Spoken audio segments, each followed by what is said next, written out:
in Forest Park. You are going to have a gorgeous weekend to get out to the Muny, and what a gem it is in St. Louis. Been around a long, long time, and truly one of the best outdoor theaters in all of America. Absolutely. And we're here with one of the legends of the Muny, a guy who has been on stage every single summer for 34 years. Wow. Remarkable. And really honored to have you here. Rich Pisarkiewicz, actually brother of Steve Pisarkiewicz, the former Mizzou and Big Red football quarterback. That's right. How's Steve doing these days? Steve's doing well. I was on the phone with him this morning. He's in Central Florida doing work through a foundation helping kids get to school. And probably finding time to golf, I would imagine. He's a lot of time he's to play quite golf. a golfer. He is. Good athlete. Well, you are equally as impressive on stage. 75 Muny productions. Is that a record, Rich? Well, I'm the let's say of the surviving members.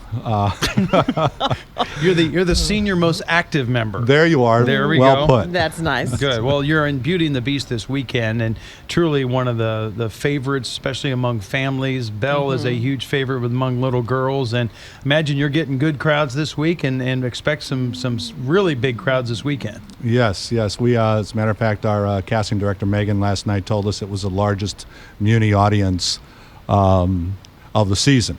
Wow. So yes, we are getting great crowds. Have been very receptive, and everyone stays till the very end. That's for sure. And make sure you do, because there's quite a fireworks display at the end. And you play a couple of different roles in this production. I do. I play the bookseller, and I'm the one that is exchanging books with Belle in the opening number.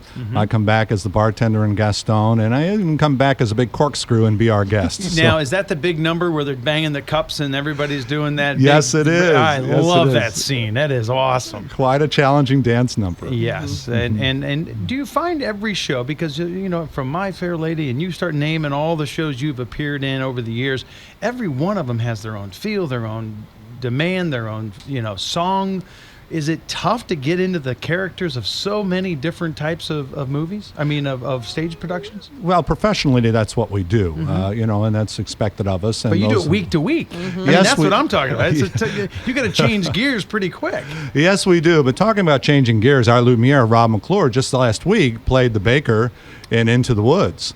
And the change, it's amazing. He's a tremendous performer. So, yes, it is something that is challenging, but I think most of us rise to the occasion.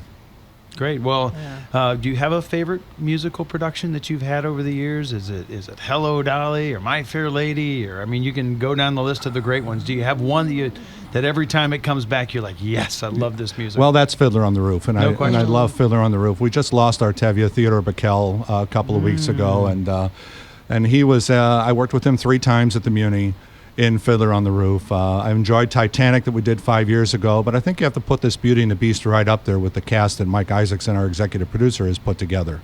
And you also are going to be adding some shows. I know sometimes people, they might be a little frustrated because the season ticket holders are many. You guys have got a great following, and a lot of those prime seats get taken up by the season ticket holders down close to the stage. But you've added some shows that all those seats are available for. Yes, as a matter of fact, our subscription is up this year, which is a good thing. But every year in the family show, they extend 3 performances, and August 5th, 6th, and 7th are non-subscription nights, and you can go to the box office and buy whatever seats are available. And thankfully, throughout the years, they have been so accommodating when it comes to the weather, and they've, updated the fan system. So yeah, it doesn't sound like a jet anymore taking off like it used to. Exactly. Those jets used to kick in, and I guess it's going to lift this theater off the ground. But it's a lot better now. Yeah, it's much quieter. Yes, it is nice, and we had a difficult first 4 weeks with our rain situation, and Mike Isaacson puts a nice note into the program this week, and I want to encourage you to read it, thanking everyone that came together to make it happen, including our Muny audiences. And don't forget too, and it is one of those things. If you're out there and you're going, my daughter loves Belle, she loves Beauty and the Beast, but maybe we can't afford tickets right now or things. The beauty of the Muny is that every single night, 1,642 seats are out there for free. and it's part of the agreement way back when that the Muny would always offer this section for free to the public, and that's special for you too, because I'm sure you introduced theater to a lot of people who couldn't see it otherwise. I can't tell you how many people are telling me they're coming to Beauty and the Beast next week, and I say, what night? They tell me what night, and they say they're going to be in the free seats. It's a great service to our community, and as you said, started many years ago. Reminder though, get there early. They do oftentimes fill up, and they do have to turn sometimes people away when you have a full house, right? So if you really want to make sure you get those seats, what time do you recommend people get there? There's cocktails going on in there, and can you have your own little picnic? Well, it's a beautiful plaza From there, the ABC Liechtenstein Plaza. News. It's 9 o'clock. I'm Doug Limerick, beachcombers and islands in the Indian Ocean on the